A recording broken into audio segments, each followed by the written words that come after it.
खबरों के express way से आगे रुक करते हैं सियासी ढाबे का, जहां आज की सबसे दिलचस्प खबर मौजूद है। आज अमेठी और रायबरेली की सीट से सस्पेंस खत्म हो गया। आखिरकार राहुल गांधी ने रायबरेली से नामांकन दाखिल कर दिया, जबकि कल शाम तक कांग्रेस कहती रही कि पार्टी ने राहुल को अमेठी और प्रियंका को रायबरेली से चुनाव लड़ाने की अपील की है। लेकिन जब खबर आई तो सभी आश्चर्यचकित हो गए। पता चला कि राहुल गांधी पिछले 20 साल से कांग्रेस के लिए सुरक्षित रही सीट रायबरेली से लड़ेंगे और अमेठी से सोनिया गांधी के सांसद प्रतिनिधि रहे किशोरी लाल शर्मा चुनाव लड़ेंगे।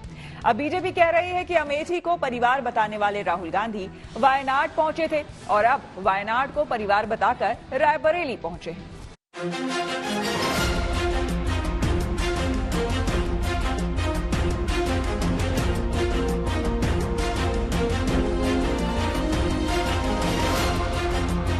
अमेठी और रायबरेली सीट पर कांग्रेस प्रत्याशी को लेकर काफी किंतु परंतु के बाद आखिरकार राहुल गांधी ने सोनिया गांधी की खाली हुई सीट से नामांकन भर दिया और अमेठी सीट से बीजेपी की स्मृति ईरानी के मुकाबले सोनिया गांधी के सांसद प्रतिनिधि रहे किशोरी लाल शर्मा को मैदान में उतार दिया। रायबरेली से राहुल के पर्चा भरते समय उनके साथ सोनिया गांधी, प्रियंका गांधी और कांग्रेस अध्यक्ष मल्लिकार्जुन खड़गे भी मौजूद थे। लेकिन राहुल गांधी के इस सनसनीखेज फैसले का जवाब प्रियंका गांधी ने दिया।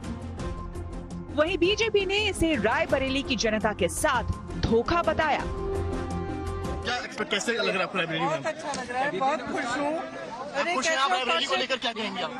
रायबरेली को लेकर क्या कहेंगे आप? बहुत खुश हूँ, भैया यहाँ से लड़ रहे हैं, भैया के लिए खुश हूँ, रायबरेली के लिए भैया काम करेंगे, मैं भी काम करूँगा।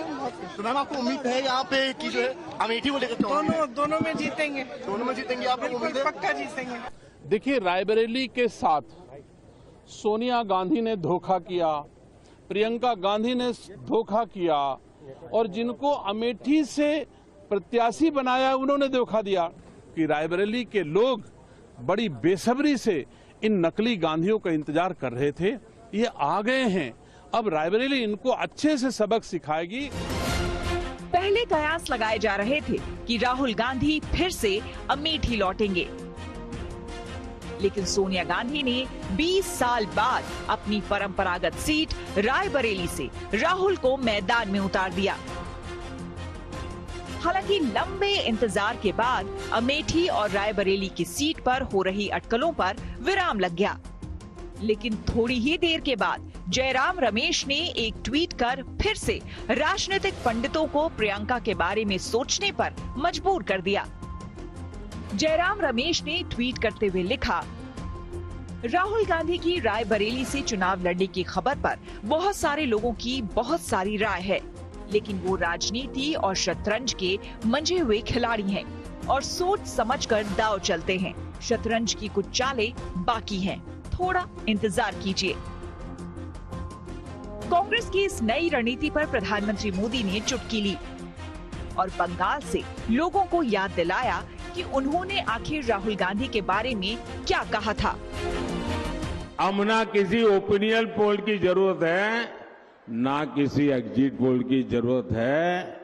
मैं उन्हें कब से बता रहा हूं, देश बता रहा है कि भाई रिजल्ट क्लियर है। मैंने तो पहले ही कहा था कि इनकी बड़ी ने, मैंने पार्लियामेंट में कहा था, तब तो चुनाव को 2 महीने की 3 महीने की देर थी।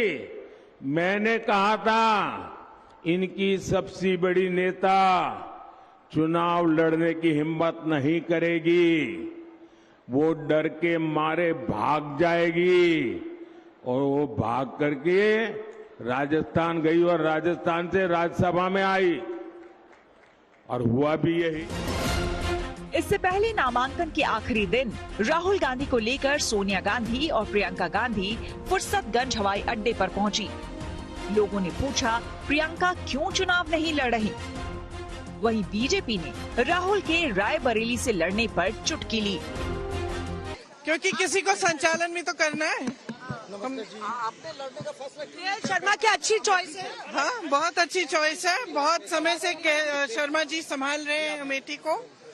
99 से जब पहले चुनाव का संचालन हमने किया था तो हम दोनों ने साथ में किया था। अमेठी का हर गांव के हर गांव को जानते हैं, गली को जानते हैं, बहुत अच्छा रहेगा। लग रहा है वहां से भी हारने की उम्मीद है।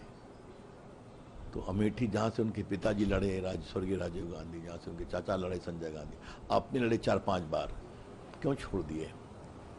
तो रायबरेली भी लगता है दबाव में ही गए हैं। 2019 के लोकसभा चुनाव में राहुल गांधी को बीजेपी प्रत्याशी स्मृति ईरानी के हाथों हार का सामना करना पड़ा था।